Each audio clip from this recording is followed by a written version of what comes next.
Acknowledging relationships, place, ancestors, each other, and of course the Creator, are paramount to living an Indigenous life. It is an honor to welcome you to this place by the lake and acknowledge the land. Great Native leaders have met on these shores. Native traders have bartered on these shores. Many artists have shared their stories and songs here. This place continues to be home to many Indigenous people. And is home to the oldest urban American Indian center in the country. This whole region, including the land on which Northwestern sits, was the traditional homelands of the people of the Council of Three Fires, the Ojibwe, Potawatomi, and Odawa. It was also home over the years to the Ho-Chunk, the Miami, and the Menominee, along with several other tribes. The last of these homelands were ceded by the Treaty of Chicago in 1833, which triggered a mass removal of the Potawatomi people to present-day Kansas.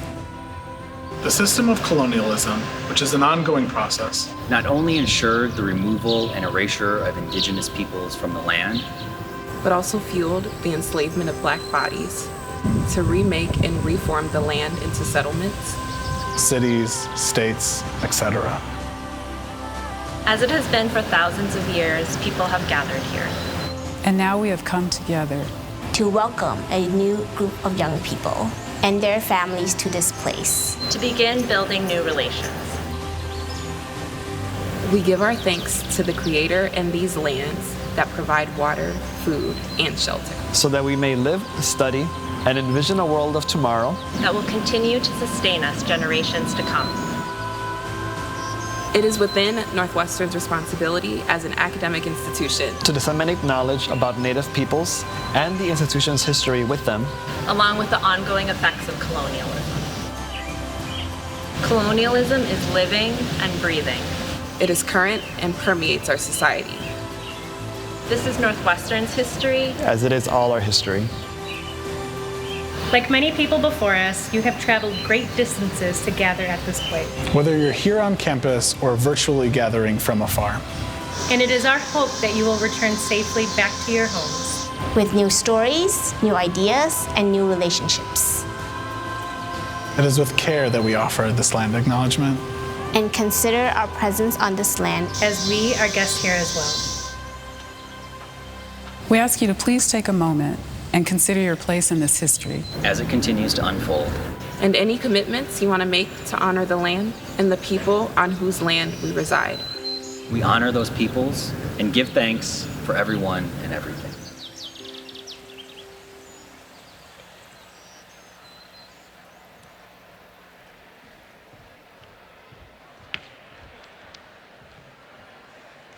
Good morning. My name is Quinn Din, and I'd like to welcome you to Medill's Convocation Ceremony. To access the digital program for our ceremony, please use the QR code you see on the screens. The digital program includes a live stream of the ceremony, closed captioned in Spanish, Mandarin, and English. We ask that all guests please silence their cell phones, and we also ask that you hold your applause until all students have been recognized. Thank you for joining us for today's celebration. We are so grateful we can come together this morning to celebrate.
You guys can all sit down.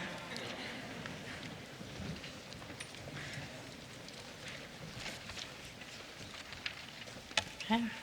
Good morning, everyone. I'm Maya Copeland, and I have the pleasure of introducing our amazing Medill Dean, Charles Whitaker. Dean Whitaker, the first Medill alumnus to lead the school, holds both bachelor's and master's degrees from Medill. A longtime faculty member since 1992, he has taught across news writing, magazine writing and editing, and digital journalism, and previously served as the Helen Gurley Brown Professor and Associate Dean of Journalism. Before joining the faculty, Whitaker was a senior editor at Ebony, reporting on cultural, social, and political issues around the world, including 2 US presidential campaigns and the election of the first Black members of the British Parliament. He began his career as a reporter at the Miami Herald and later worked at the Louisville Times as a deputy feature editor and writer.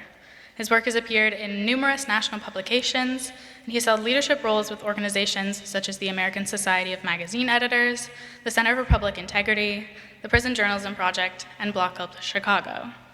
Welcome, Dean Whitaker.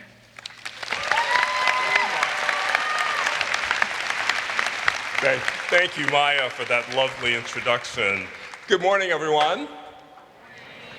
Good morning, everyone. Thank you. That's what I want to hear. Welcome to this celebration of the momentous academic achievement of the class of 2026. Today, we symbolically present degrees to students who have completed our graduate and undergraduate programs. I say symbolically because, as the students know, finals were just last week. But I have no doubt that each of you have done spectacularly and that your diplomas will arise post-haste. The undergraduate class includes approximately 192 students who have fulfilled the requirements for the Bachelor of Science degree in journalism, including a few from our campus in Doha, Qatar. Nearly 2/3 of the BSJ students have also qualified for double majors in disciplines ranging from anthropology and African American studies to dance and data science. Many have also earned certificates in our integrated marketing communications program. On the graduate side, we're celebrating about 109 students. They're actually 1/4 shy of completing their coursework and fulfilled their degree requirements in August. But because we only have one convocation ceremony for journalism students a year, we wanted those students to have their moment in the sun today. To our bachelor's degree students, I am tremendously proud of the enterprise and industriousness you've demonstrated over the past 4 years. You entered college with the long shadow of COVID still casting a pall over the country, but you didn't allow that to constrain your college experience. You threw yourselves wholeheartedly into chronicling some of the most important and cataclysmic events ever to roil this institution and the world. From the unexpected passing of the first woman selected as president of Northwestern University, to the firing of a once beloved football coach, which your reporting may have had a hand in, Cole Reynolds, to the protests that erupted on our campus and beyond in response to tragedy and conflict in the Middle East, to the rescission of federal research funding by an administration that harbors animus toward the First Amendment and higher education. You put your Medill training to use, asking the tough questions of authority figures, including me, and holding a mirror up to our society as we weathered some very difficult times. To our master's degree students, you two are a very special group. I've marveled at how quickly you've bonded as a cohort. You've thrown yourselves into the reporting and shown yourself very worthy of bearing the Medill imprimatur. I deeply regret that I haven't had the chance to interact with you as much as I might have liked, but it's been a pleasure getting to know you on those few times that I've encountered you, both in the newsroom at 303 in New York and in Washington, D.C., and I've loved seeing how you've grown during this very short and intense program. Some of you came to us with considerable undergraduate and journalism experience. Some of you came to us with no journalism experience whatsoever, yet I watched, albeit at a distance, as you've all become fine journalists, and I look forward to seeing the projects and hearing about your practicum experiences next quarter. To all of our graduates, allow me to state the obvious: these are challenging times. The nation is riven by divisions that place our fragile democracy in real jeopardy. Rather than celebrate the melting pot that has truly made America great, we've allowed malevolent forces who seek to stoke division for political advantage to label our neighbors and newcomers as dangerous others and interlopers who are unfit to aspire to live the American dream. But we, who call ourselves storytellers, truth tellers, if you will, have an obligation to see the world through a different lens. Class of 2026, if you've learned nothing else from us, I hope you've learned through the reporting that we've sent you out on that every individual you encounter, regardless of race, religion, sexual orientation, political affiliation, or country of origin, deserves to be listened to and considered with respect. Not necessarily agreed with, but listened to and considered. Now,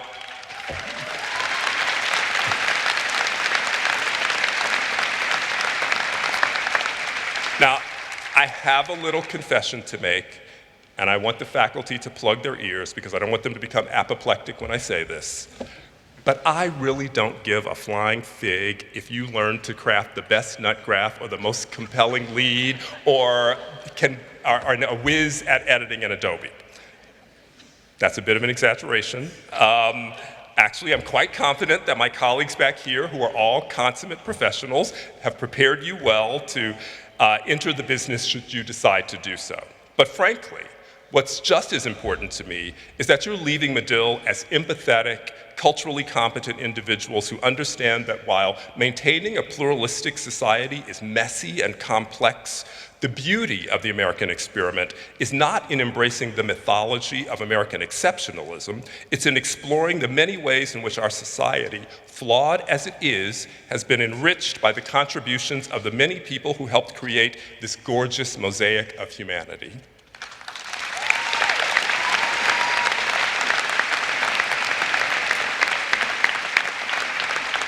I hope you've also learned that in these difficult times, you have agency. I know that generative AI, an opaque job market, political instability may make it seem as though you have no control as you walk the path that lay before you. But the critical lessons that I hope you've absorbed in your time with us is the value of being lifelong learners, because that will hold you in good stead no matter what the future may hold. I hope the reporting you've done has taught you the importance of making real, face-to-face human connections, scary as that may be. And I hope we've taught you that the algorithms that circumscribe your social media feeds should not limit or dictate your outlook on the world. If you've taken those lessons with you from your Medill experience, in addition to learning something about journalism, then our jobs are done and I will be satisfied. Now, all of the learning that you've done at Medill and at Northwestern would not have been possible were it not for the village of supporters who've helped you reach this moment. And I think it's important that we take as many opportunities as possible to pay homage to the people whose shoulders we stand on. So class of 2026, I'd like you to indulge me for a moment and stand, look around, and give a hand to the parents, grandparents, aunts, uncles, guardians, siblings, and significant others who supported and sacrificed for you.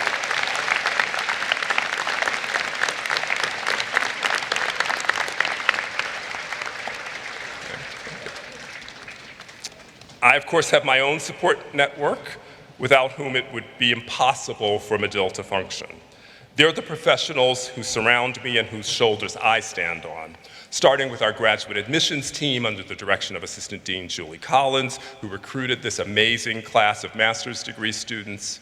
And then there are a phenomenal core of academic advisors led and assembled by Associate Dean Dorina Aguilar-Rasmussen. Now, I say all the time in any forum that I'm in that we have the best team of advisors in all of higher education.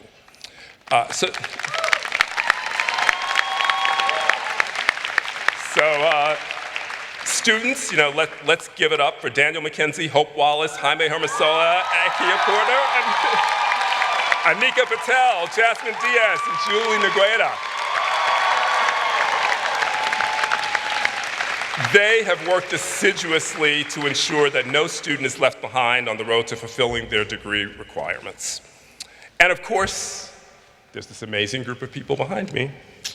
If Medill is the best journalism program in the world, and that's our story and we're sticking to it, it's because of these incredible individuals They are accomplished journalists, scholars, researchers, teachers, and dedicated lifelong mentors, as many of you will see as you go out in the world. So, faculty colleagues, as I call your name, would you please stand? Rafael Matos, Renita Young, Elise De Los Santos, Natalie Moore, Cheryl Tan, Deborah Douglas, Asher Badami, Tracy Van Morlehan, Ivan Myers, Ava Francesca Bataccio, Matt Kiefer, Melissa Isaacson, Michael Diaz, Matthew Orr, Doreen Weisenhouse, J.A. Adande, John Marshall, Abigail Forrester, Karen Springen, Alex Kotlowitz, Mei-Ling Hopgood, Karen Ward, Cece Rogers, Louise Kiernan, Desi Hamford, Patty Walter, Craig Duff, Professor Emerita Rochelle Gordon, Ava Thompson Greenwell, Roger Boy, Tim Franklin, Brent Huffman, Peter Slevin, Jeremy Gilbert, Stephanie Edgerly, and Associate Dean Beth Bennett.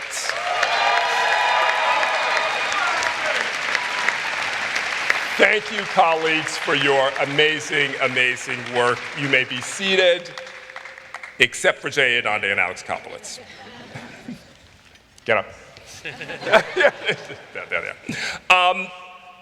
Today, we bid a fond farewell of sorts to two colleagues who are retiring from full-time service in Medill. J.A. Adonde, who was a Medill alumnus, is an award-winning NBA Hall of Fame inducted sports writer and columnist who was the founding director of Medill's sports journalism program. He came back to Medill 10 years ago after 20 years in the industry working for newspapers such as the Chicago Times, the Washington Post, and the Los Angeles Times, and as a commentator and sideline reporter for ESPN, where he also was featured as a panelist on the popular sports game show Around the Horn. Throughout his journalism career, Professor Adonde covered every major sporting event, from the Super Bowl to the NBA Finals to the Olympics, the World Series, the World Cup, and Wimbledon.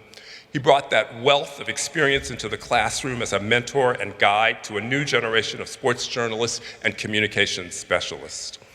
Alex Kotlowitz is one of the true giants of American letters. He's a journalist, an author, a filmmaker, and one of the most astute observers and chroniclers of the American experience, particularly the plight of individuals on the margins of society. He has won both the Peabody and DuPont Awards for his journalism and an Emmy Award for his documentary, The Interrupters. His seminal 1991 book, There Are No Children Here, was a national bestseller and hailed as one of the 150 most important books of the 20th century by the New York Public Library. A former staff writer for the Wall Street Journal, Professor Kotlowitz has written for the New York Times Magazine, The New Yorker, and This American Life on NPR. He's taught at Northwestern for more than 25 years, including in the Northwestern Prison Education Program, and he's been a strong advocate for what he has termed the journalism of empathy. He's imbued his students with a sense of the immense responsibility that comes with telling other people's stories. I have been so honored to serve with J.A. and Alex. Thank you for the tremendous service you've done to Medill and to Northwestern and to the field of journalism. You will be missed. Thank you.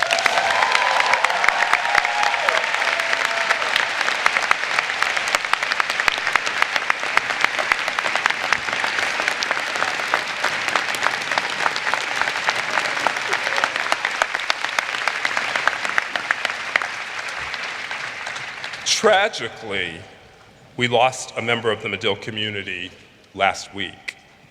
Professor Ben Holden passed away unexpectedly on Wednesday. Professor Holden, who taught classes in reporting, business journalism, and law and ethics, had a distinguished career as a reporter and newspaper executive and an attorney before applying his talents to the domain of higher education.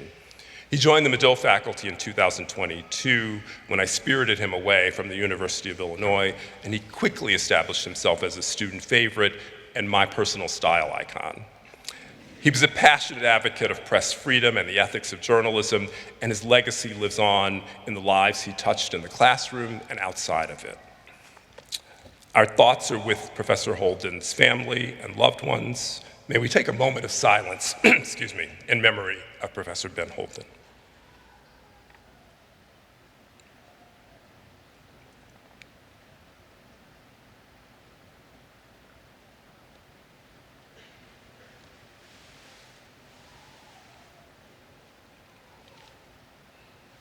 Thank you. Class of 2026, I want to emphasize that this is not the end of your relationship with Medill. This is the beginning of your new relationship. You join an elite club of more than 18,000 alumni dispersed throughout the world who call themselves Medillians. Now, when I'm out and about doing my dean thing, pressing the flesh and rattling the tin cup, begging for money, I often come across alums who sheepishly say to me, "Dean Whitaker, I'm not in journalism," as though they expect me to recoil in horror. But the thing is, no matter what you do in life, no matter whether you become a journalist, a marketing specialist, a teacher, a lawyer, an investment banker, an acclaimed producer, a screenwriter, or a doctor like our BSJ speaker, Shravya Pant. Know that we remain proud of you as lifelong members of the Medill Mafia. Our hope is that you will forever carry with you the ideals of truth, fairness, and accuracy that have been the hallmarks of your Medill education. I also hope that you'll give some of that money back when you're out there too. And I hope that when we call on you, when we tap you on the shoulder, reach out and ask you to help a young student or alumnus who's hoping to follow in your footsteps, no matter what professional direction those footsteps lead you in, I want you to remember the help that you received from the people on this stage, from your academic advisors. Think about the recommendation letters that were written, the job or internship that you were directed to, and pay it forward. That really is the secret sauce to Medill's success. It's what's made us a fine institution for more than 105 years. Congratulations, class of 2026. I look forward to seeing and hearing about what you'll do going forward when you're out in the world. So go out there and make us as proud of you in the future as we are of you today. Thank you.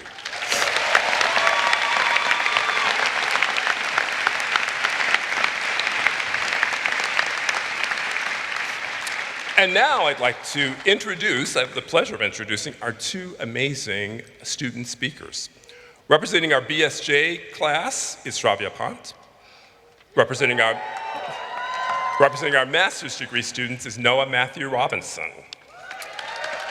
Shravya is a journalism major and global health studies minor. She participated in the Medill on the Hill program, where she covered the health policy beat. She was print managing editor, section editor, multimedia editor, and writer for NUAsian. She will begin medical school at Northwestern University's Feinberg School of Medicine in August. Bringing her passions for patient care and health journalism, with an eye toward becoming a physician writer.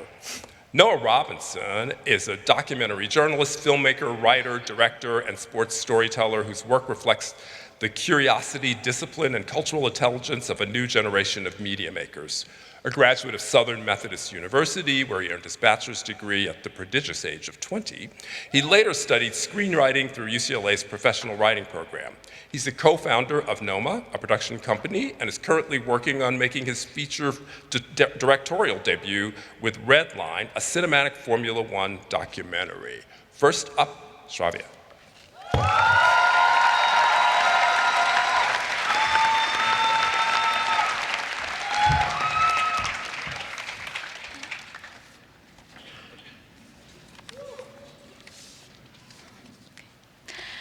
Few exams or homework assignments will stick with me well after graduation, but the freshman year journalism 2011 person on the street assignment is one of them. I think I was sweating when Professor Van Morlehem first mentioned it on syllabus day. This assignment required us to go up to 3 random people around campus and conduct a short interview. The thought of going up to students in public spaces was anxiety-inducing for me. People are busy. Why bother them with questions? Ironically enough, the questions my class decided on asking our interview subjects were about the use of artificial intelligence in education. At that time, ChatGPT was only 5 months old.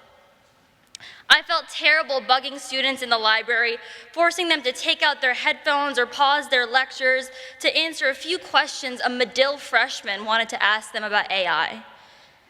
Looking back, our class was on to something with that topic. This was the start of us learning an important skill that we've honed throughout our time at Medill: how to ask good questions.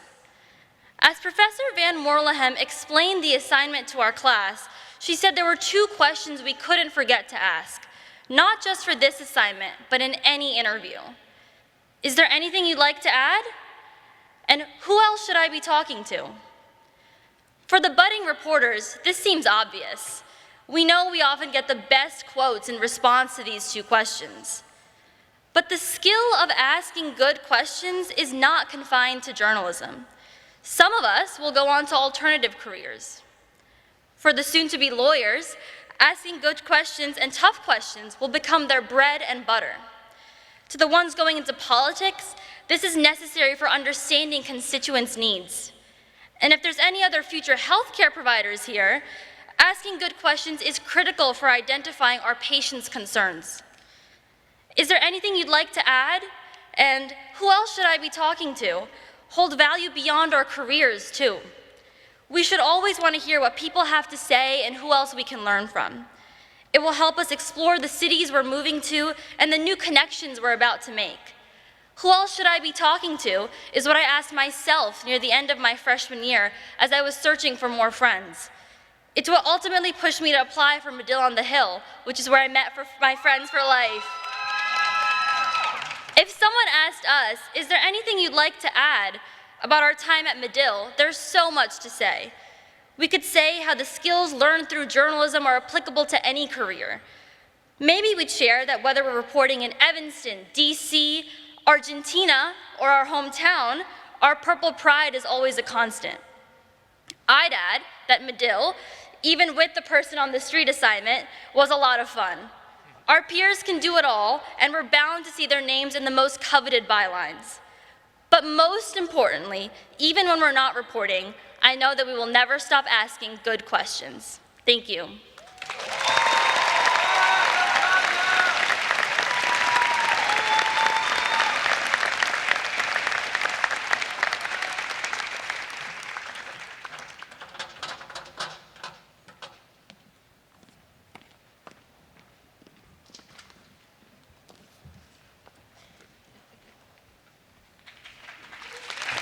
Hi, everyone. I want to start off with Medill Class of 2026. Thank you, and welcome to the ceremony. It really is an honor to speak today. And thank you, Shrivya, for your wonderful remarks, and our hearts go out to Professor Holden and his family. To that, I had 12 drafts of this speech. I deleted 11 of them, not because they were bad. That seemed appropriate. Medill told us to distrust any sentence we liked too quickly. But quite frankly, looking back, that was one of the most valuable habits this place gave us. The instinct to look again, to ask one more question, to resist the easy version when the true one takes more work. That habit has a cost. It slows you down. It ruins small talk. It makes casual conversation feel like we're fact-checking. But it also changes how you move through the world. Because after a while, Medill is not just teaching you how to write, it's teaching you how to notice. A city stops being a skyline. It becomes a story with housing policy. A quote stops being a quote, it becomes a choice. A fur coat becomes 3 interviews, a moral crisis, and a trending piece. Why this line? Why now? Who benefits if nobody pushes back? That's when the education begins. Now, if I'm being honest, Medill does have a very elegant way of humbling you. It teaches you to accept edits with grace, or at least facial expressions that suggest grace. It teaches you that confidence and certainty are not always the same thing, and that's important, because the most important thing you learned was to find the stakes in it, the life in it, and make it impossible to call your story boring. The story is what you make it. A number is just a number until someone asks what it was designed to hide. A statement is just a statement until someone asks what was the meaning behind it. A good journalist knows the difference between information and truth. It teaches rigor, it teaches judgment, it teaches how to move with a story after everyone else has moved on. And that may be the rarest skill of all. The good journalists are not always the loudest ones. They're the ones who stay. When the story stops trending, they stay. When the sources stop answering, they stay. When somebody says nobody cares about this anymore, they stay long enough to find the person who still does. That's not glamour, it's commitment. And if we're lucky, it becomes character. There's a particular satisfaction in caring this much and being asked to do something this difficult and occasionally unreasonable and discovering that the difficulty sharpened you. That's one of the gifts of this place. And to our faculty, Thank you for taking us all over the world and giving us rigor rather than easy praise.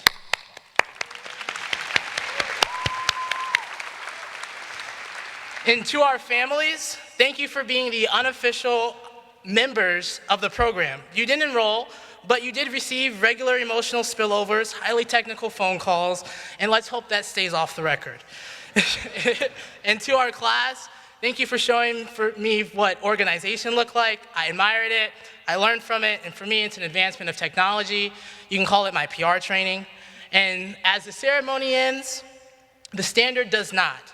The class may be gone, but we have not landed yet. We leave with sharper instincts, higher standards, and better questions than the ones we arrived with. That's not just a degree, that's a way of moving through the world. And whatever comes next, we at least know this. We know how to ask, we know how to listen, and we know how to find out.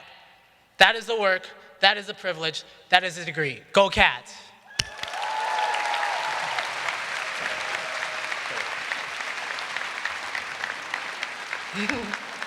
Thank you.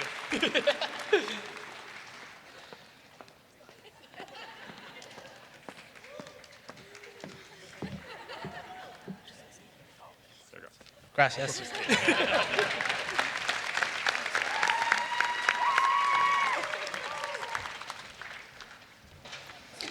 Good morning, everyone. Thank you all for being here. My name is Simone Garber, and I am excited to introduce this year's keynote speaker. Julie Pace graduated from Medill's BSJ program in 2004 and is now the Senior Vice President and Executive Editor of the Associated Press.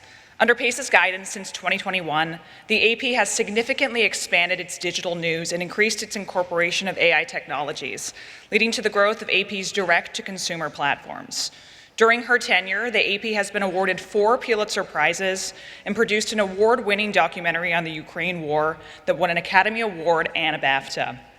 Pace previously worked as a reporter at South Africa's only independent television network and covered politics and elections at the Tampa Tribune and its partner television station WFLA.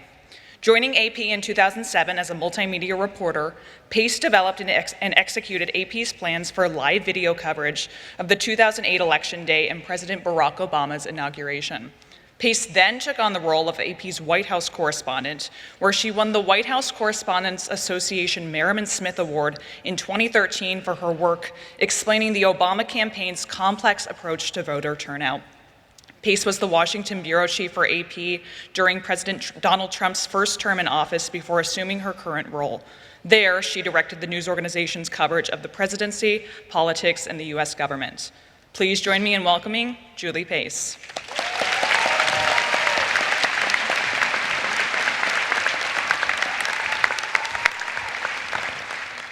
Thank you so much, Simone. And congratulations to the Medill class of 2026. I am truly honored to be able to celebrate with you today.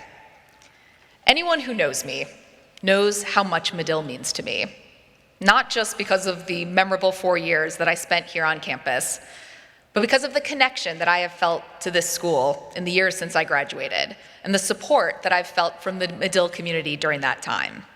I know you've all heard about the network and the community, the Medill Mafia, as Charles put it, but I honestly am really excited for you to have that moment, whether it's in a few weeks or months or even years, when the Medill community comes through for you. It's gonna be cool, you'll see. Now I will admit it's a bit strange to be standing here because it doesn't feel that long ago that I was sitting where you are. Of course, if you look at my graduation year, even a journalism major can do the math and realize that some of you undergrads weren't even born yet at that time. I am gonna just try to not think about that today.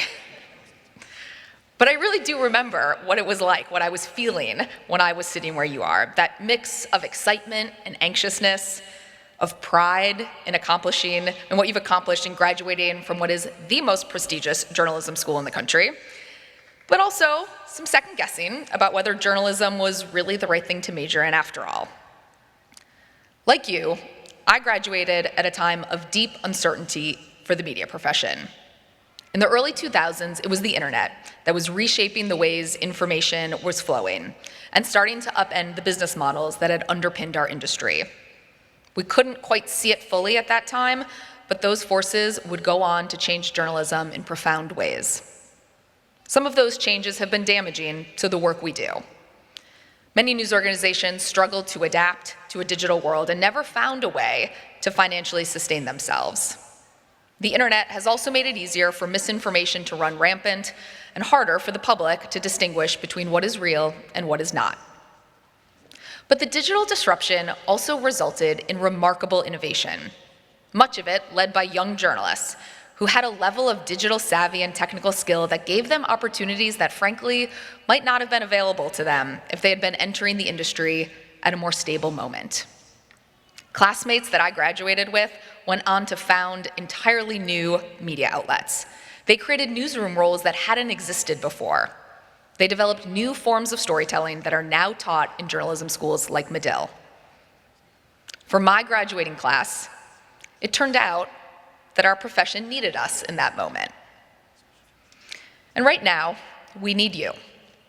Because as daunting and as uncertain as the media industry may have looked when I was graduating from Medill, I think the challenges our industry faces right now are even greater and more multifaceted. Let's just take our standing with the public. Gallup has been tracking Americans' views on the media for 50 years, and last year's survey showed that only 28% of Americans said that they had a great deal or a fair amount of trust and confidence in the media to report news fully, accurately, and fairly. That's the lowest level that Gallup has ever recorded. Now, we're still ranking just above members of Congress, so there's that.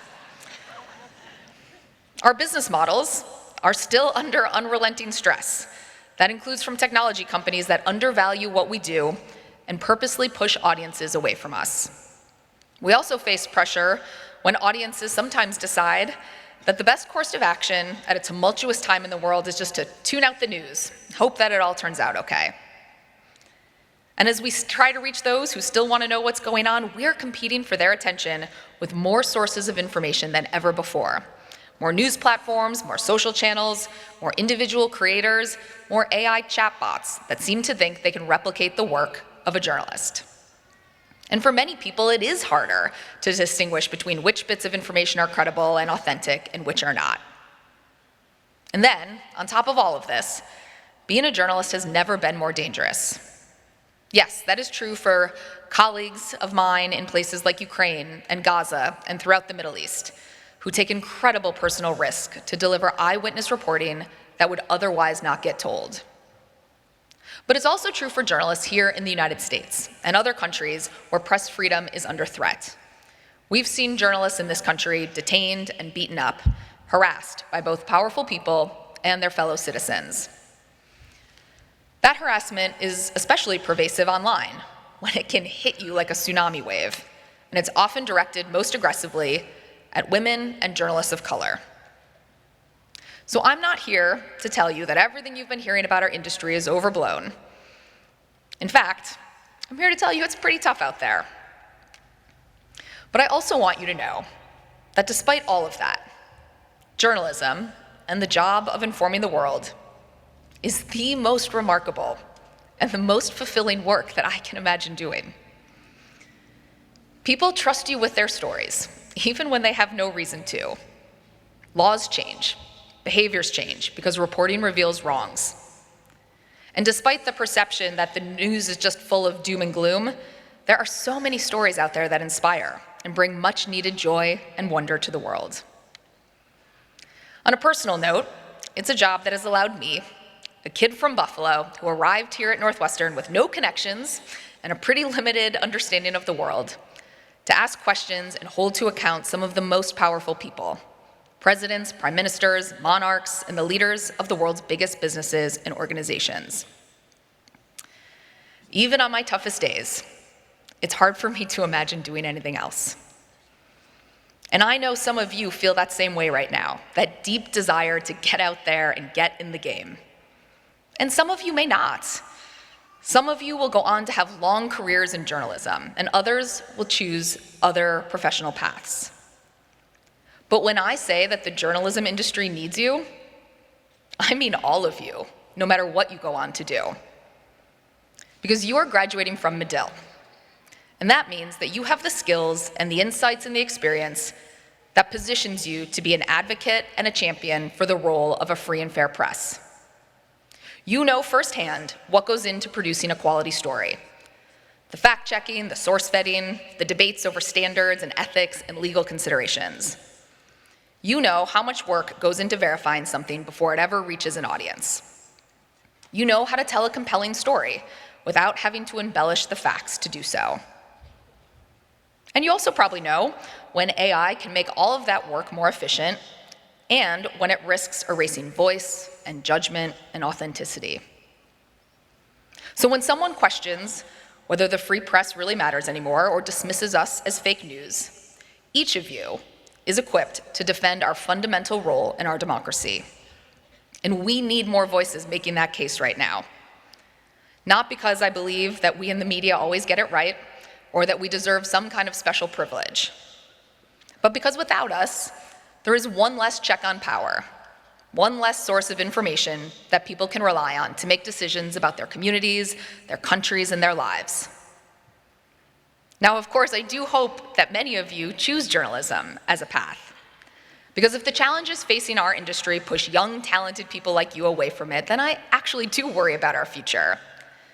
Because you are the ones now who will help us evolve and adapt. You're not spending that much time wishing things could go back to the way they were. You're focused on what comes next. You're already experimenting with new forms of storytelling, finding new ways to reach audiences, asking different questions about how journalism should serve the public. And that's exactly what we need right now. I think a lot about the evolutions that happened at my own news organization, the Associated Press. We were founded 180 years ago by a handful of US newspapers who were trying to find a faster way to get news out from the Mexican-American War.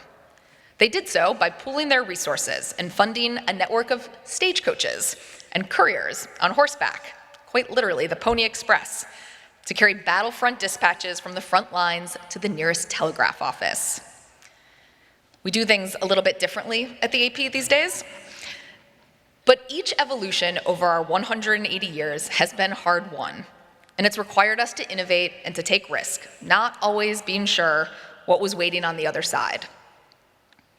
But while the technology has changed and the speed of information has changed, our mission hasn't. We are here to inform the world with accurate, independent reporting. And while I don't know what journalism will look like in 10 or 20 more years, I do know that that mission will still matter.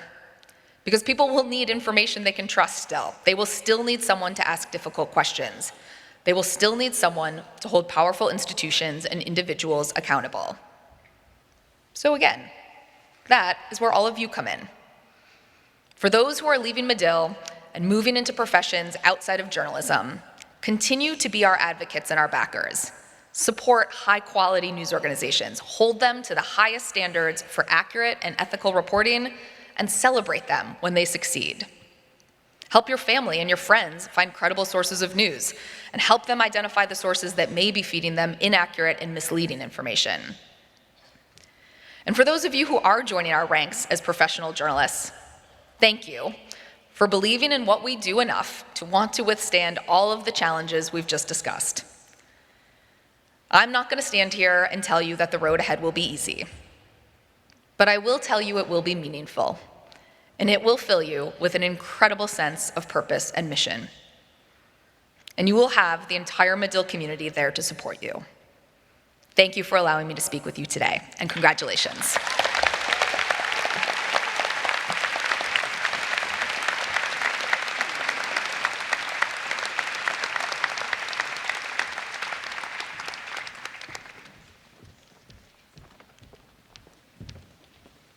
We will now present the degrees of Bachelor of Science in Journalism.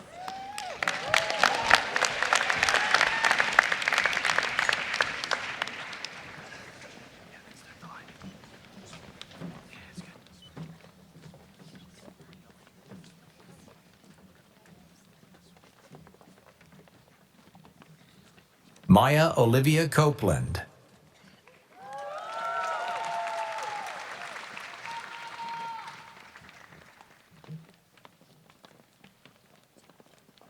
Shravya Pant.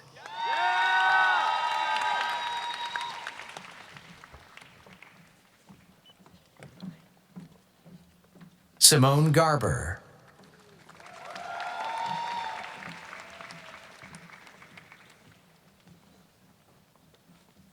Brandon David Kondritz.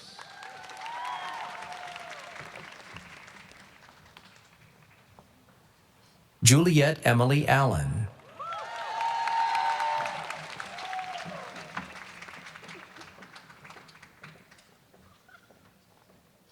Lillian Ali.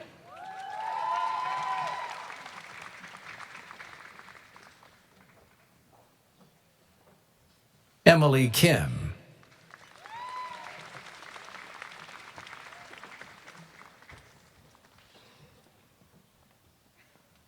Jeremy Fredericks.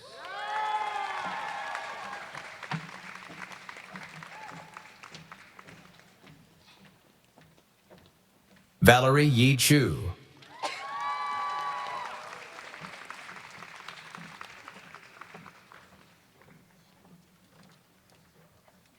Judy Zhang.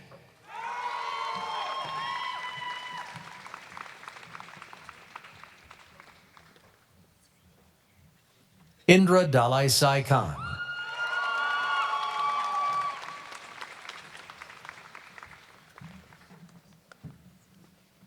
Sandra Sameh Salib.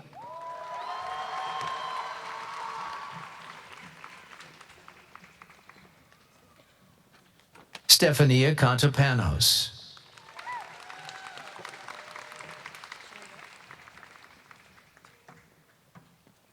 Kaylee Zegst.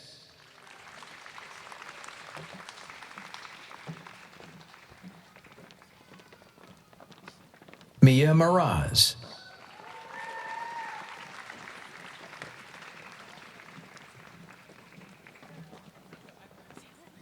Madeline Claire Whitman.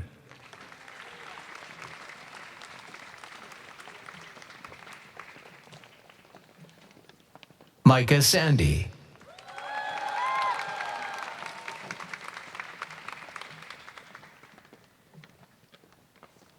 Anthony Vincent.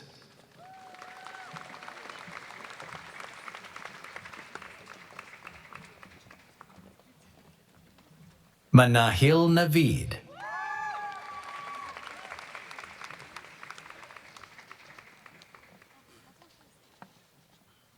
Talita Venancio França.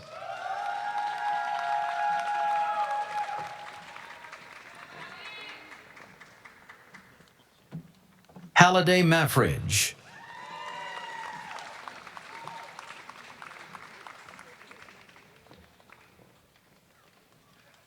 Benjamin Cooper.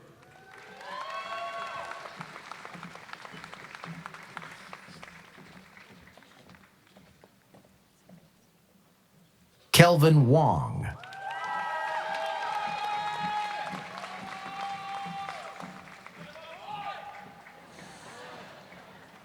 Jennifer Aguilar.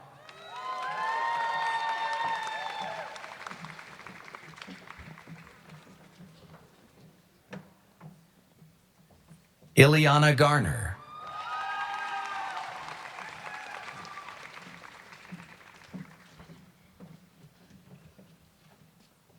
June Wu.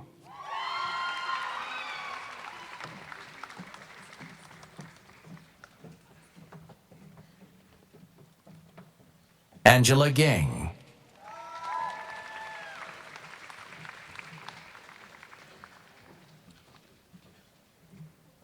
Kathy Li Xuan Sun.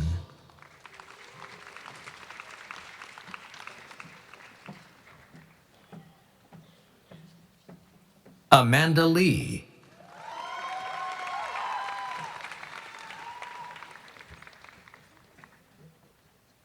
Fiona Wu.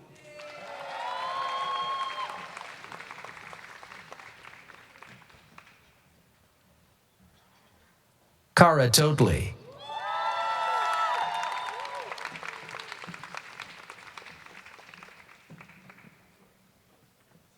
Saren Park.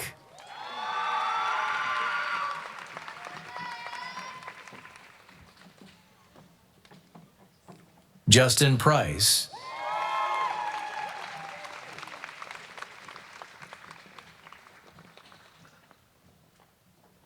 Jade Garcia.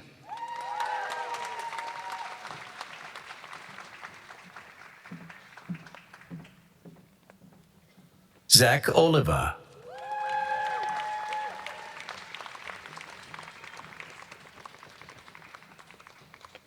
Eric Smith.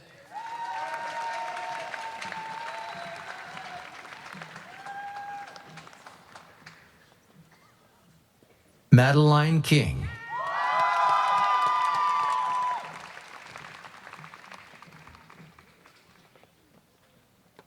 Reese Harrington.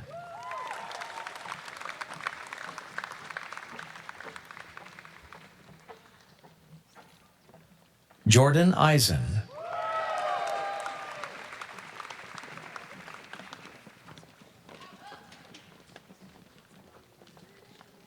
Lena Peterson.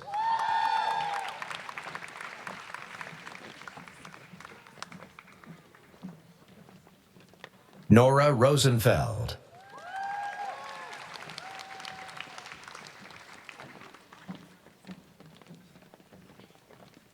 Eleanor Song.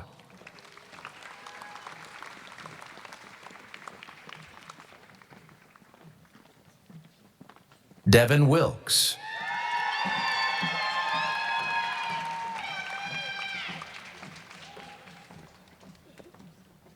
Paloma Leon Gettin.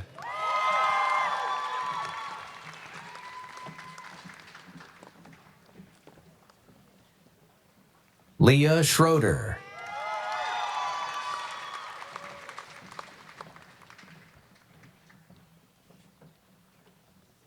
Paris Franzway.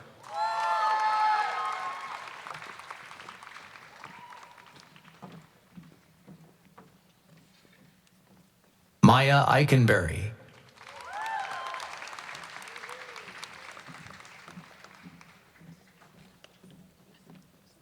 Zoe Alter.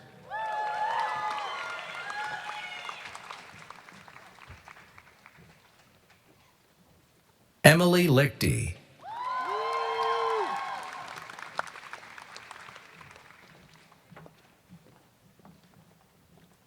Lindsay Byman.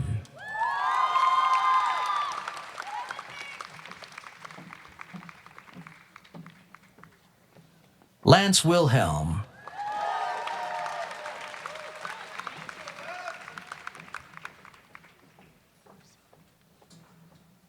Shreya Srinivasan.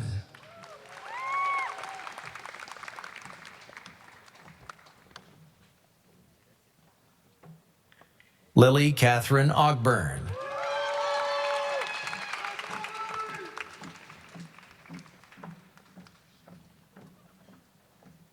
William Kramer.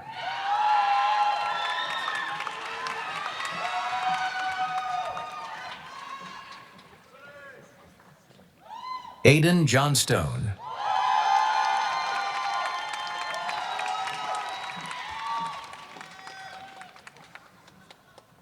Ruby Grisson.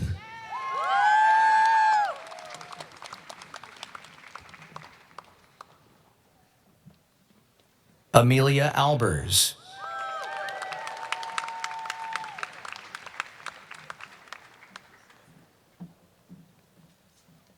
Jacob Morlock.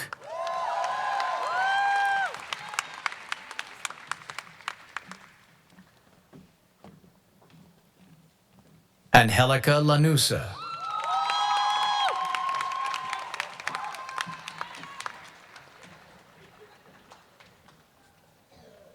Rie Grace Kim.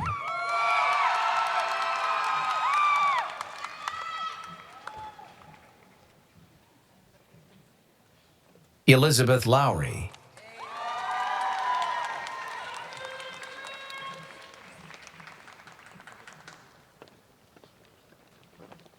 Eliza Matson.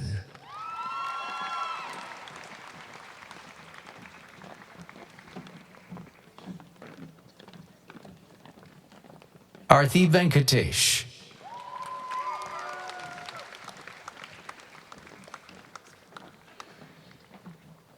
Gabby Striano.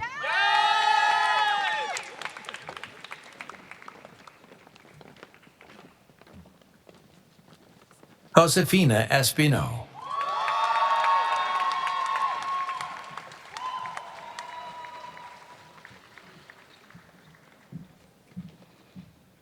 Luis Castaneda.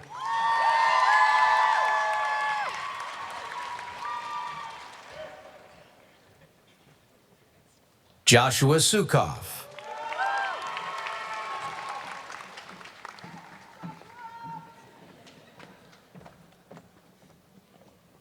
Maria Jose Arango.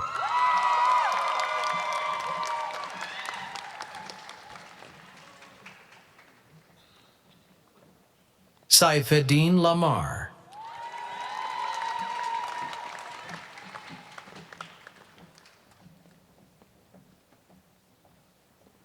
Kedarang Weda.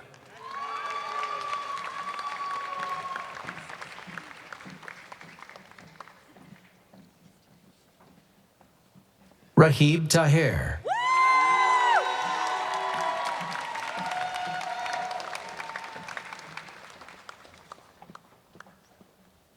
Alexia Goldstein.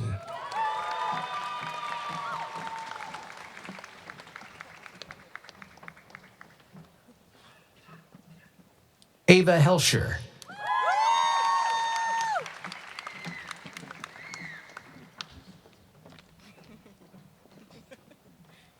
Samantha Powers.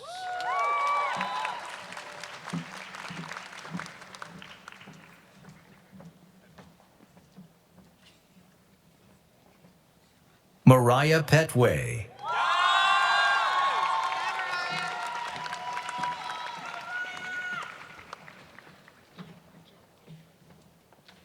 Virginia Sue Hunt.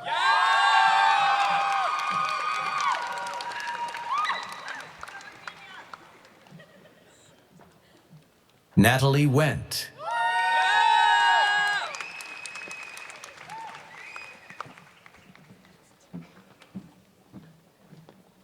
Claire Wu.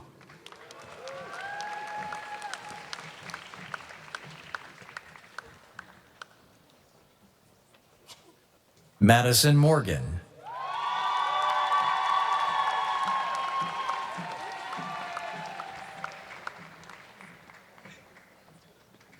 Samantha Habashi.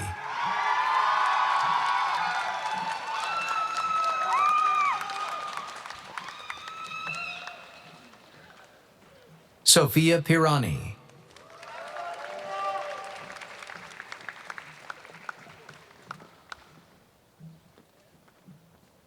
Bella Guerra.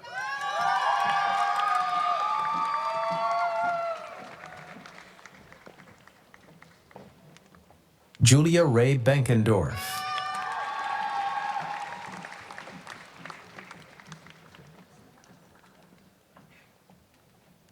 Rachel Schluter.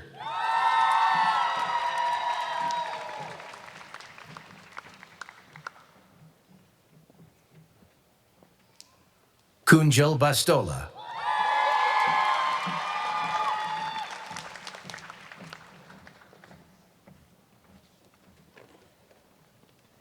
Basil Free.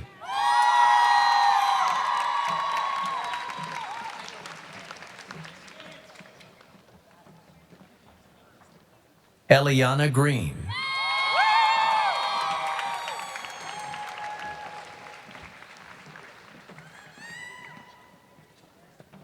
Catherine Bicalis.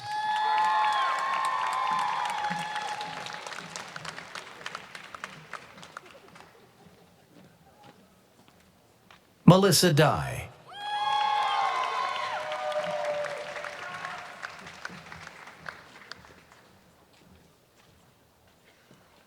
Josephine White.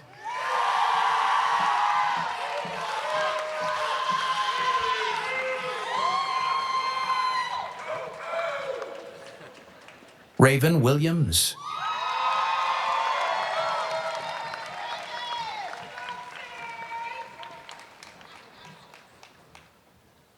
Mariam Jolo Emmanuel Cosmos.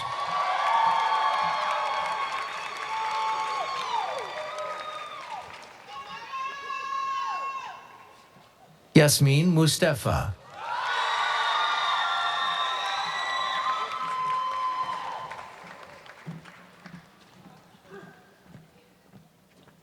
Mitra Norbash.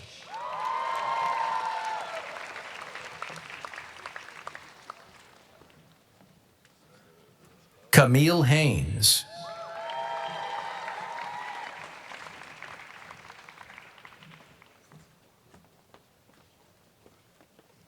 Liam Russell Hubbard.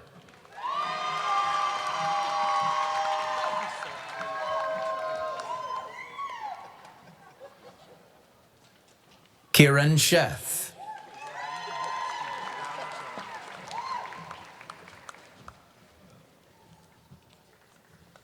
Mia Yanez Schmidt.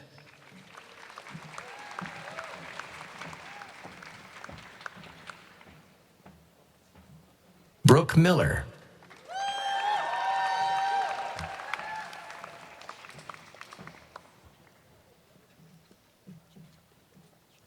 Calvin Lemley.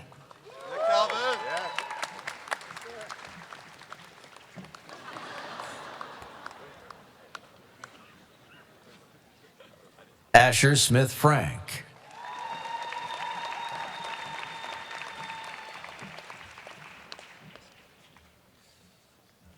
Peter Orsak.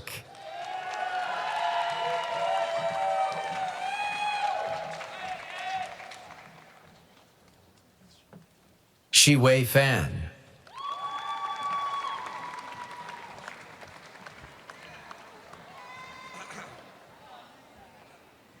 Blake Smith.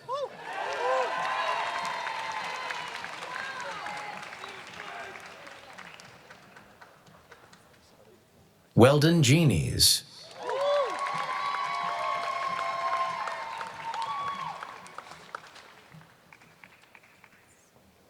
Nicholas James Browntis.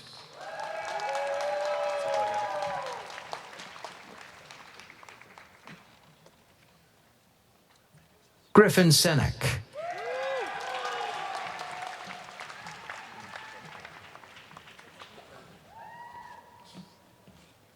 Gabe Shumway.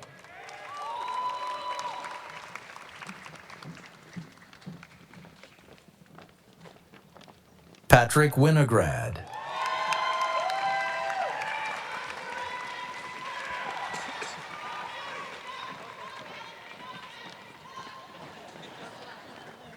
Leo Tesler.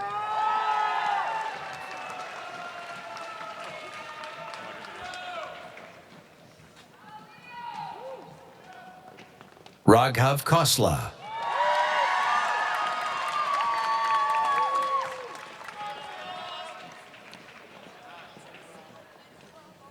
Adam Beck.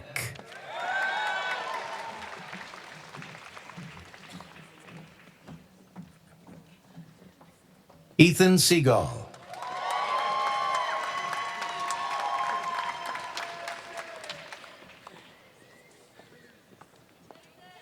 Sofia Demi Vlahakis.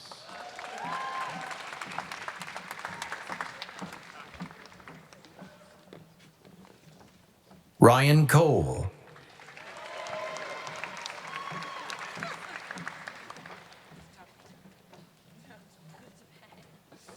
Nathan Friesen.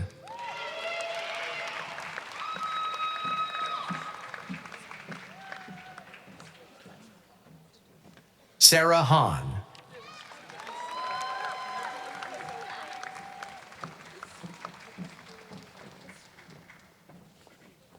Jane Yu.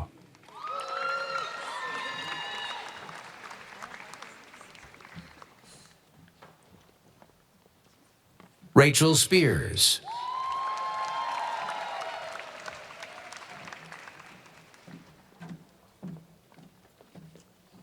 Ananya Chag.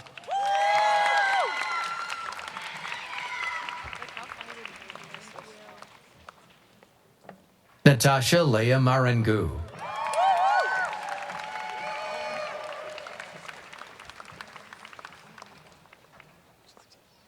Bettina Isabel Sanchez Cordova.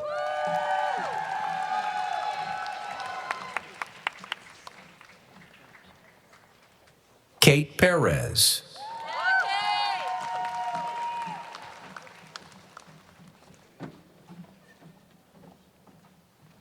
Kennedy French.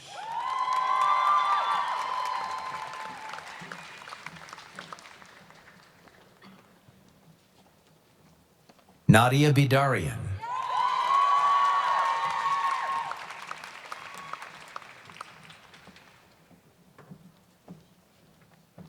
Mary Randolph.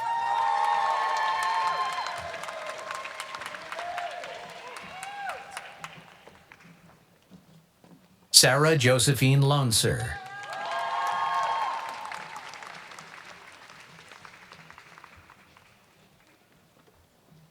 Elena Marielle Scott.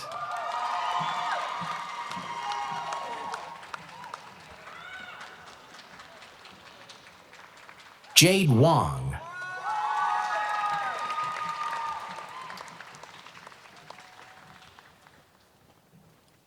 Sarah Shu.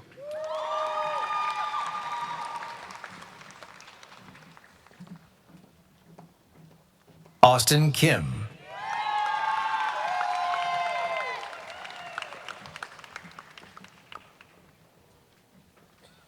Jake Epstein.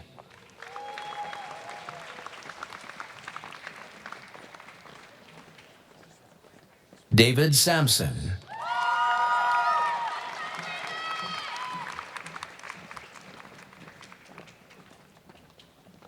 Chloe Nicola Mintz.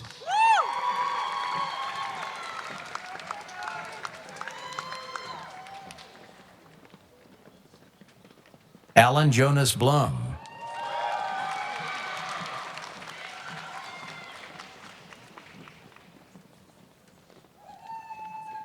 Kavya Bhutani.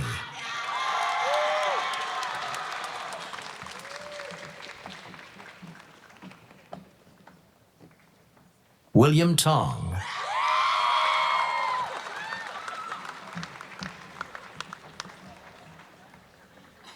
Beatrice Dominique Arambulo Villaflor.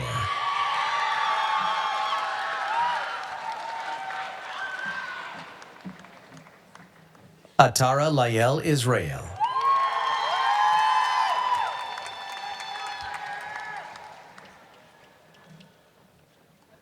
Sydney Beauty Townsend Johnson.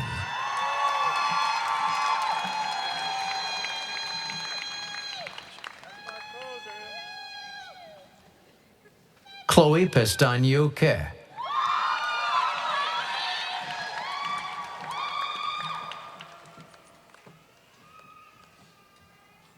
Michelle Sheen.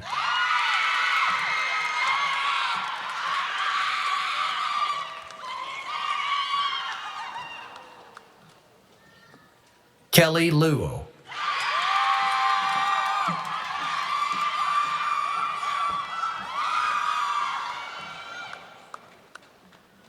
Esther Leanne.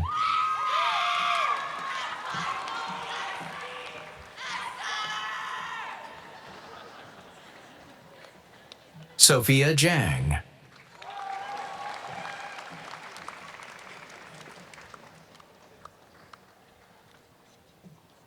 Shay Lake.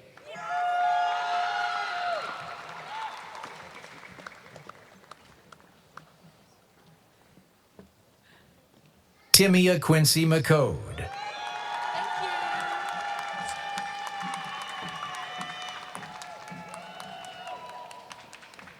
Sofia Sorochinskaya.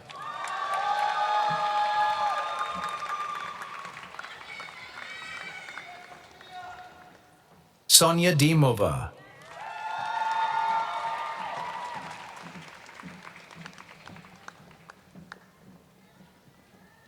Catarina Freitas Davila Peixoto.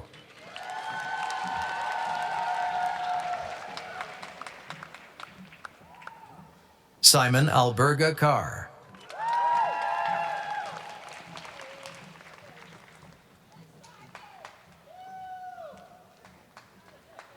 Leah Beth Levine.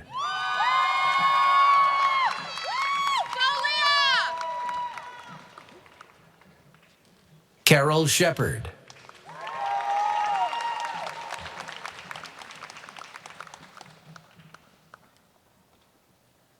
Ella Barnes.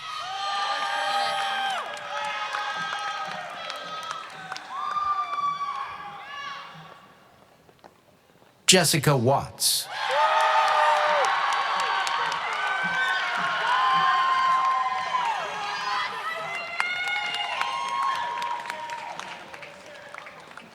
Amanda Oliver.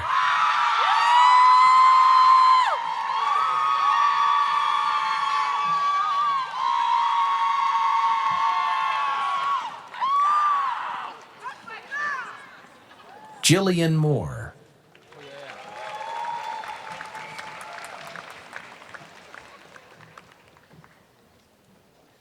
Carlotta Angelillo.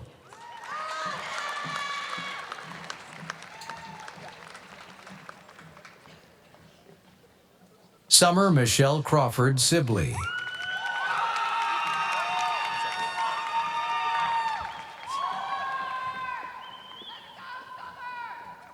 Arden Noel Anderson.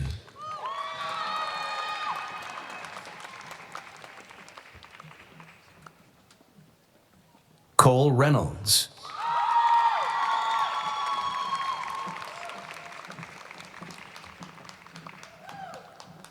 Max Sullivan.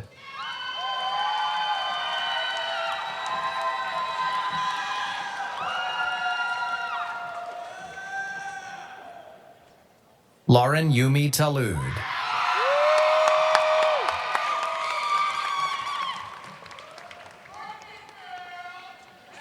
Aiden Chung.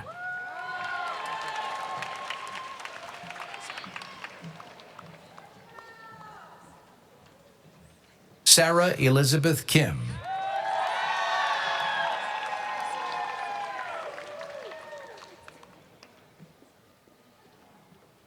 Lara Weissman.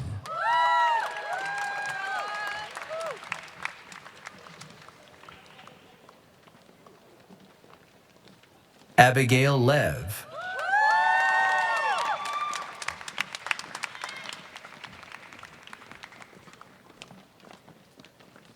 Leo Necklace.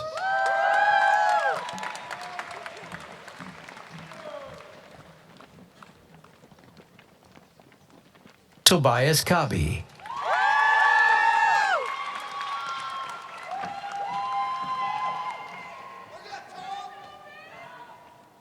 Zachary Siegel.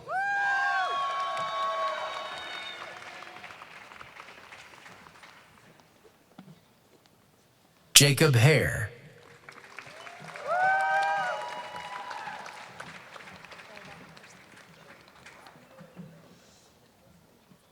Toby Barrett.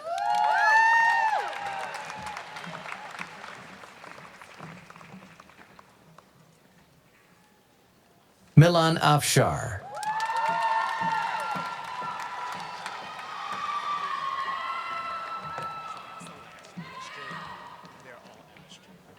Alexandra Crichton Jordan.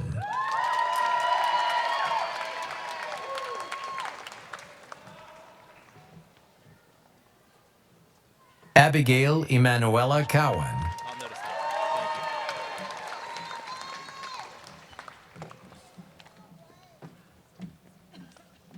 Cassandra Ratkovich.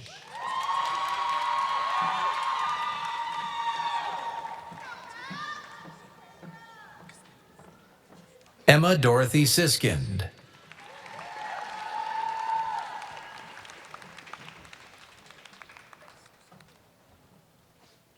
Maya Benjamin.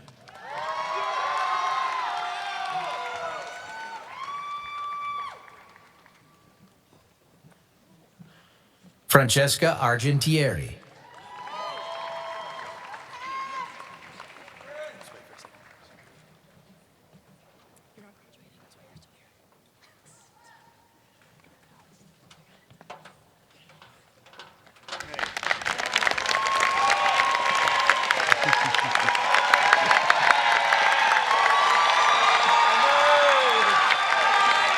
We will now present the degrees of Masters of Science in Journalism.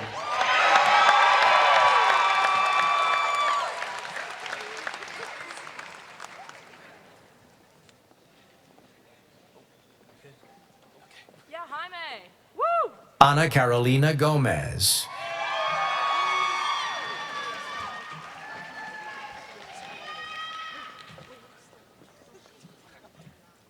Mallory Rourke Evans.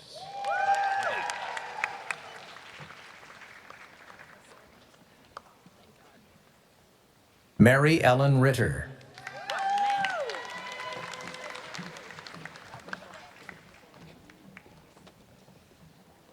Juliana Conley.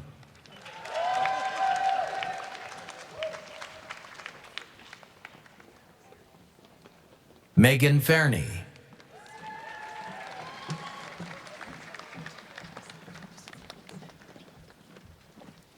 Caroline Pruitt.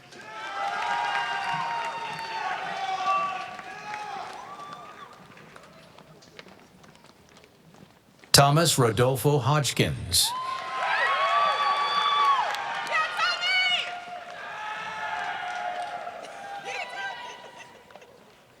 Quen Din.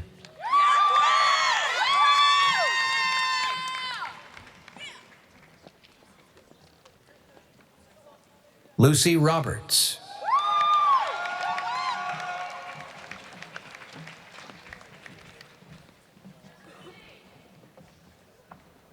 Alexis Valeria Kujis.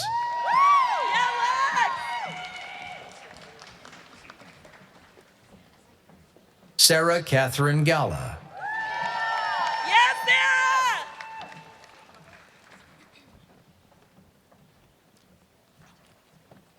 Caroline Geib.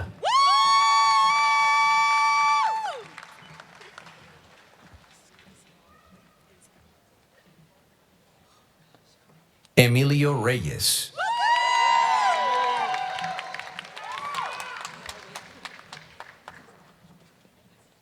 Gabrielle Hayward.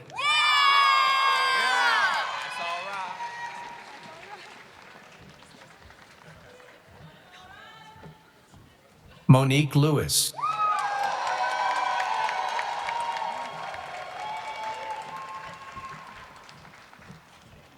Morgan Olivia Hawes.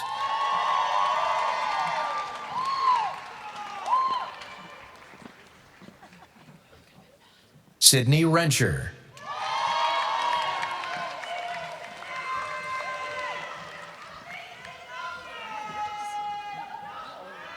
Victoria Olalay.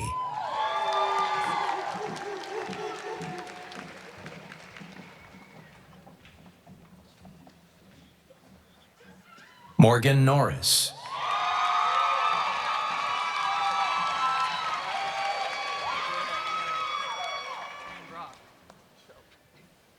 Ryan Hinsky.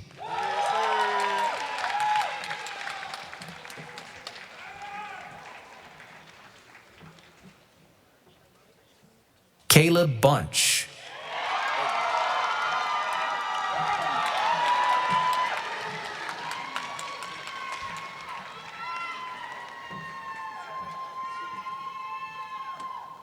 Sarah Force.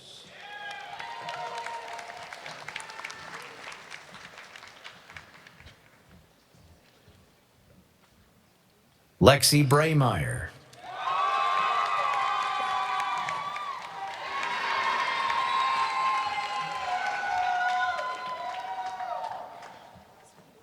Haley Gregoire.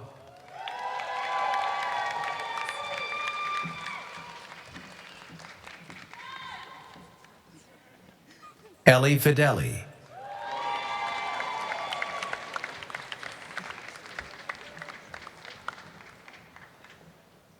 Noah Robinson.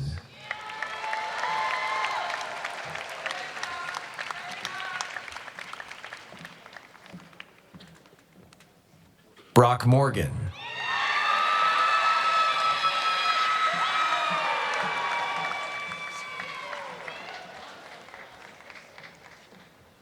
Jonah White.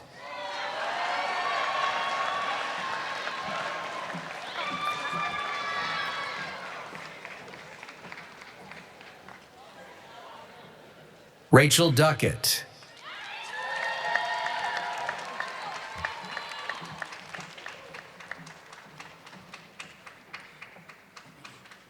Vani Subramoni.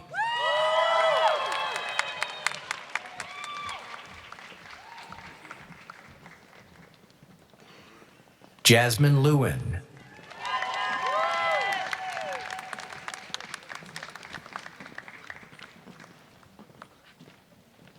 Julian Gonzalez.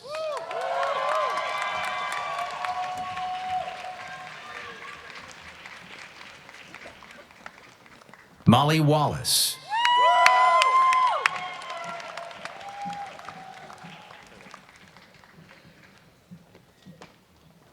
Navya Shukla.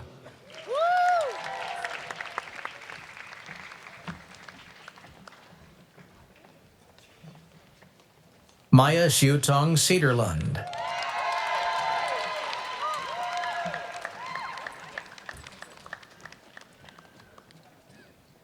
Nisha Roy.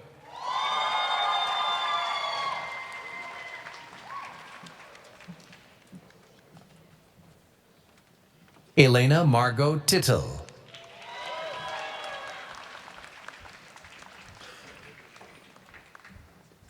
Madison Roth.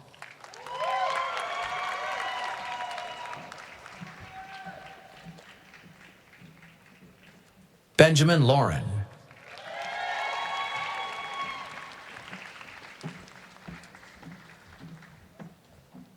Matthew Jankowski.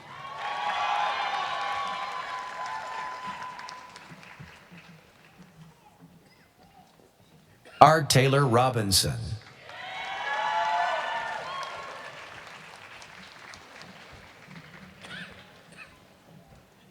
Bianca Renee Young.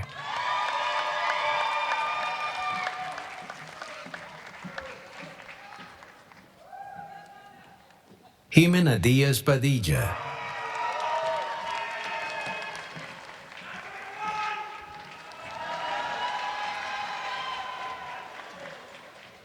Camille Wotzelka.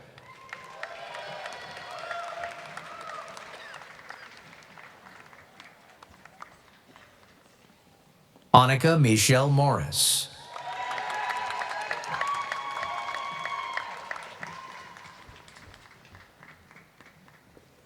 Kimberly Henriksen.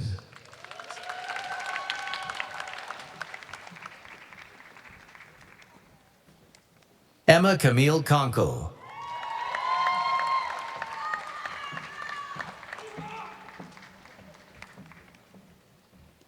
Emma Grace Henry.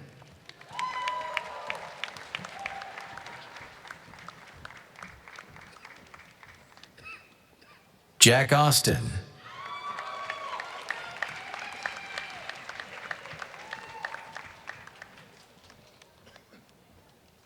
Kevin Liu.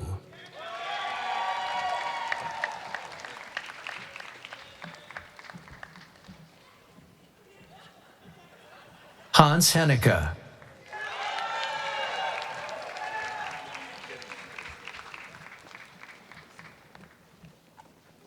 Kevin Redfern.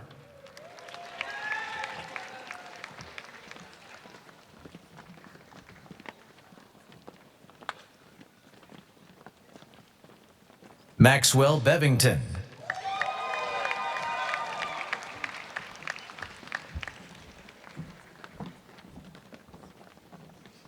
Justin Palmer.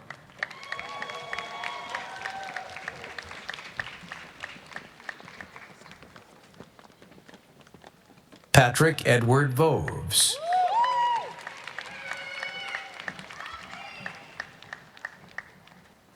Michael Patrick Hall Jr.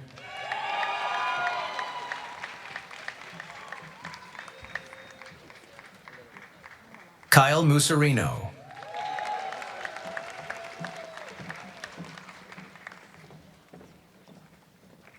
William Neary.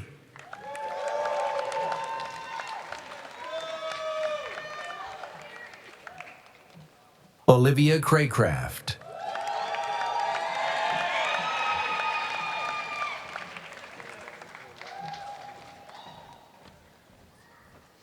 Ryan Curtin.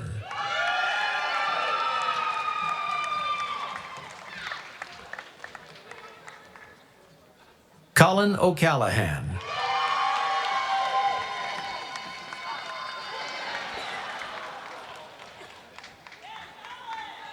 Aidan Sloan.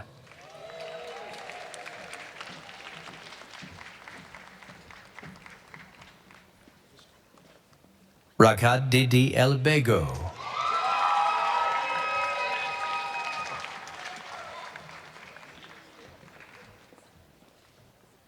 Yu Ching Liu.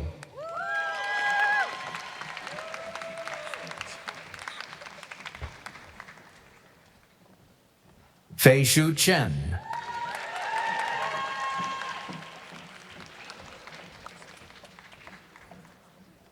George Constantine Alexandrakis.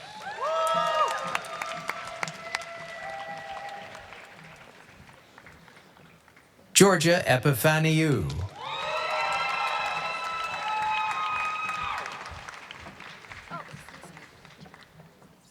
Amy L. Wong.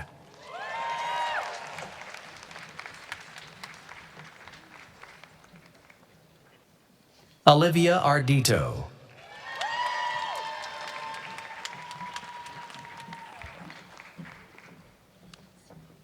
Samantha Freeman.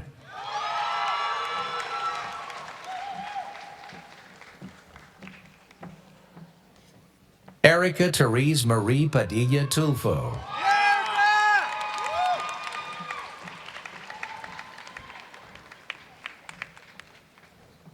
Jacques Abu Rizk.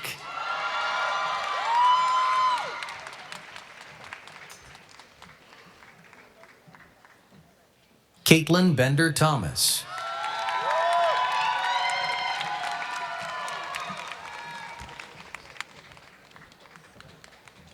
Cheryl Jang.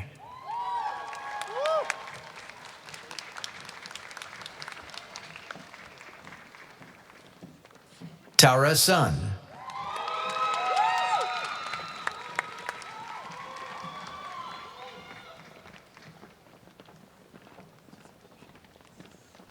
Xiao Tong Mong.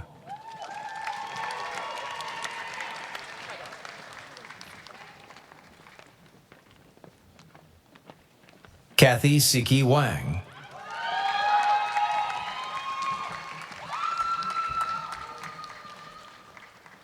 Tyler Bednar.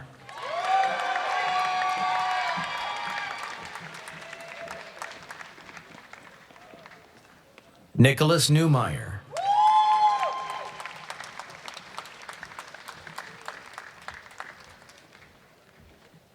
Gracie Kwan.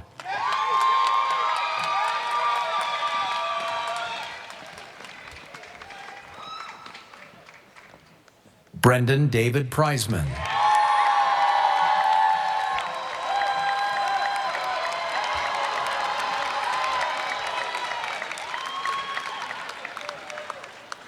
Alexandra Strizek.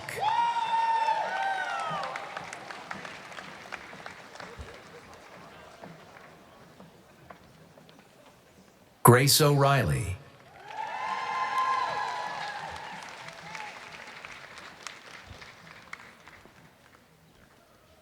Imani Hawkins.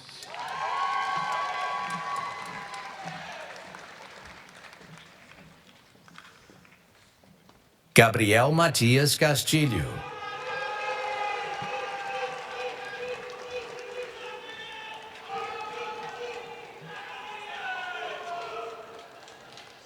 Eleni Tecos.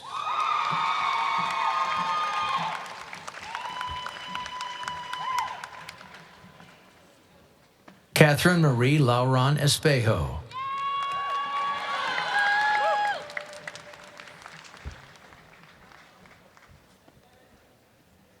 Caitlin Westover Keller.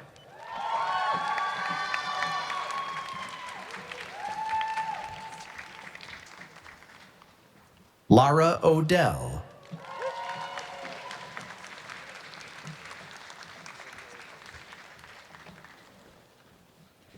Miriella Endala Jafar.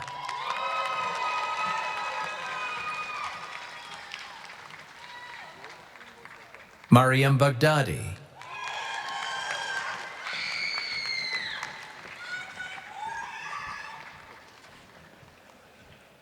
Phoebe Claire Bach.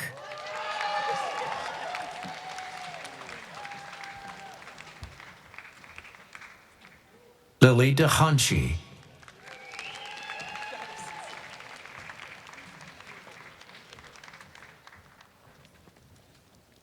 Caroline Cubbin.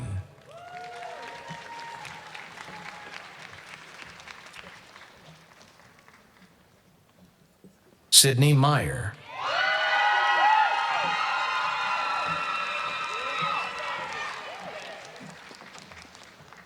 Charlie Collaget.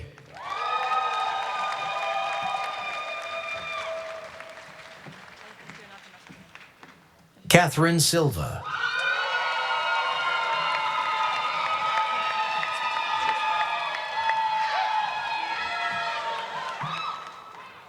Wisdom Howell.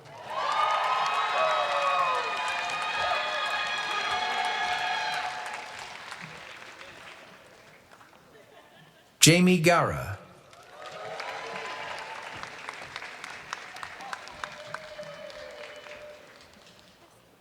Reese Dower.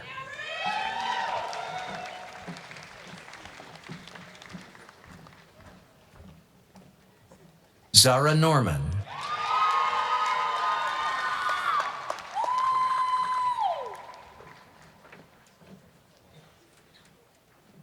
Rebecca Eriksdotter Peter.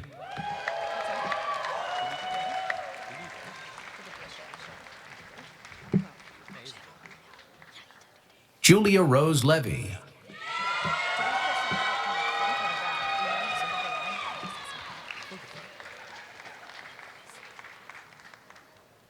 Anthony Terrence Petro Nixon.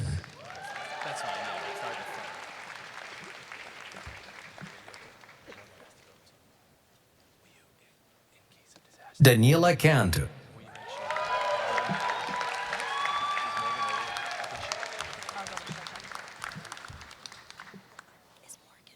Connor Gray DeHekashon. Is she over there? Is she over there?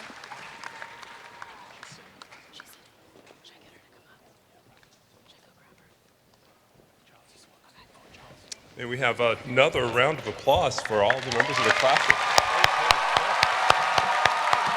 Congratulations.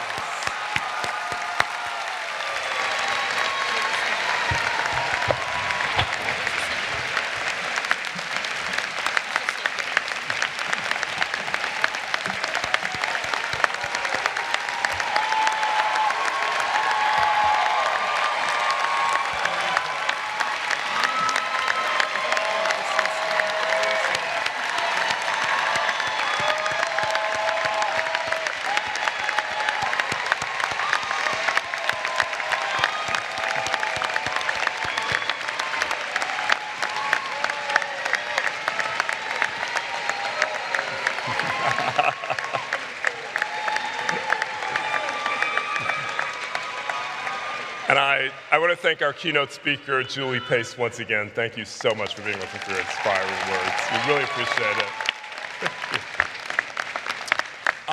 And now to close out our program with some parting words of instruction, I'd like to bring up our final student speaker, Megan Norris. Megan is an Atlanta native, a Hampton University graduate, and a Medill Hampton University graduate whose video reporting is focused on housing, criminal justice, health disparities, and environmental justice. Her work has been published nationally and internationally and recognized with awards from the White House Correspondents Association, the Virginia Associated Press, the Pulitzer Center, and the Hearst Journalism. She currently is an investigative reporting intern with the Illinois Answers Project and is the first Medill student ever to be selected as the National Association of Black Journalists Student Journalist of the Year. Morgan.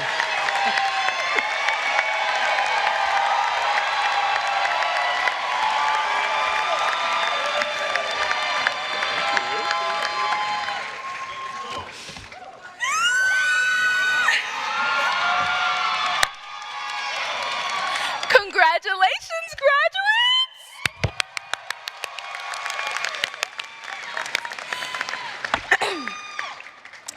This concludes the Medill Convocation Ceremony. Students, please follow your student advisors to process out. Families and friends, please remain at your seats until all students have exited the venue. Thank you all for joining us today. So proud of you. We invite you all to stand and join in singing the Northwestern Alma Mater, led by Senior Lecturer and Executive Director of Multimedia Technology and Innovation, Ivan Myers. Go Wildcats!